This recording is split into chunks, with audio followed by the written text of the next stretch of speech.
line. Doug, we're hashing out the names of this era for the sake of simplicity. We'll call it the era of Charles II, I guess. It was sort of rhetorical. It was indeed. I cheated. So I think it's the Carolean era if it's Charles, but that's cheating. I cheated. Right, so, but as Catherine was alluding to, some people from other countries, they don't know what they're looking at, how to make sense of all these images. Is one of the criticisms of the royal family just the fact that it is so steeped in tradition and that it doesn't, maybe get rid of some of the pomp? Yeah, but this is where what we were talking about before. That is one of the criticisms, and at the same time, it's one of the reasons that the British public has embraced the royalty, and not just the British public, but the world beyond. That sense of reassurance in an institution that has stood the test of time, the tides of change, economic and social and cultural seismic upheavals, especially in recent years and decades, where the world has often seemed to spin out of control and lose often its moral compass. Where are we going? It's that reassurance that has why, at the same time, while people could say, oh, they're this staid, old, crusty family, non-elected, living off the fat of the people and living off their largesse, which, as Philip was explaining before, actually it's quite cheap, not expensive to maintain the royal family, that they actually give back to the public coffers a lot more than they demand in their maintenance. But I do think that there's it's not a black and white question to answer. There's a reassurance in the monarchy, and yes, you can at the same time be critical that it does have to go with the times, but you can make the argument that it's a monarchy which has had a steep learning curve and may get steeper in the King Charles III era with trying to get with the modern game, so to speak. We got Francois Picard now on the line. Hello to you, Francois. We were just discussing how the royal family, its criticisms, whether it's too steeped in tradition or whether that's a strength of the monarchy. Well, we've already seen under Elizabeth there have been reforms, a streamlining of those that are part of the monarchy. She's paying taxes now. And Charles is well aware of the changes that need to come. And we got a first feel of that in that speech Friday, where rather than gloss over the fact that this is a divorced king with a divorced queen consort, he addressed the subject and talked about Camilla being by. He repeated it today in his speech that we heard earlier from St. James's Palace, how she will be his counsel.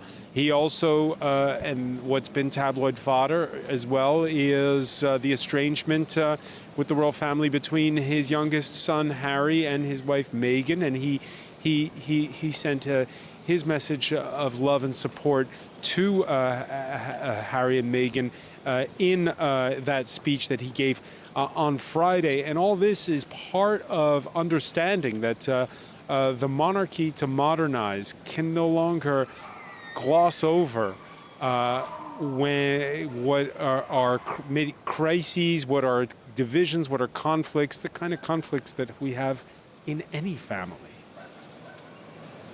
That's interesting. Philip Turle on set.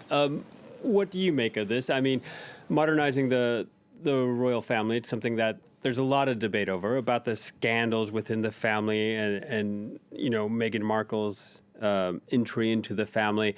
That seems to be on the back page now. But moving forward, the royal family has been in the tabloids a lot. Well, I think, first of all, we need to differentiate between what we're seeing today, which is nothing really to do with the royal family. This is all pomp and circumstance, which is organised for the benefit of the royal family. But this is tradition that's steeped right the way back to the 11th century.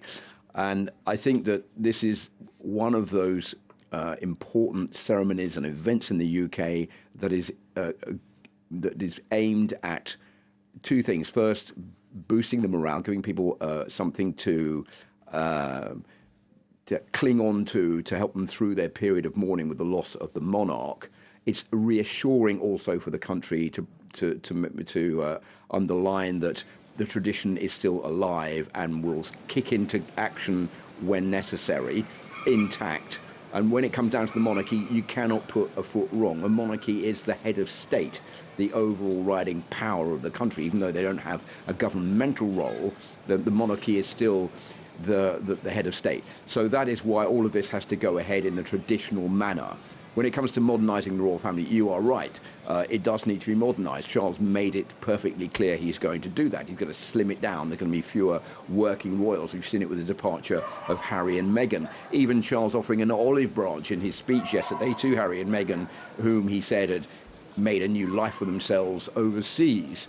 But I think that it was impossible to envisage further modernisation under Elizabeth II, basically because she was getting very elderly and wasn't in a position to be able to work towards modernising the family that she would no longer be in charge of in only a few years. That is the job now of Charles, but there have been some major changes. Francois said, as far as paying taxes is concerned, that was a major change that came in 1992 after the Chateau, the Windsor Castle fire, because the royal family agreed that they would help pay the bill for a chateau, or rather a castle, the English word, which belongs to the state. It's not wholly owned by the royal family. She opened up Buckingham Palace to the public.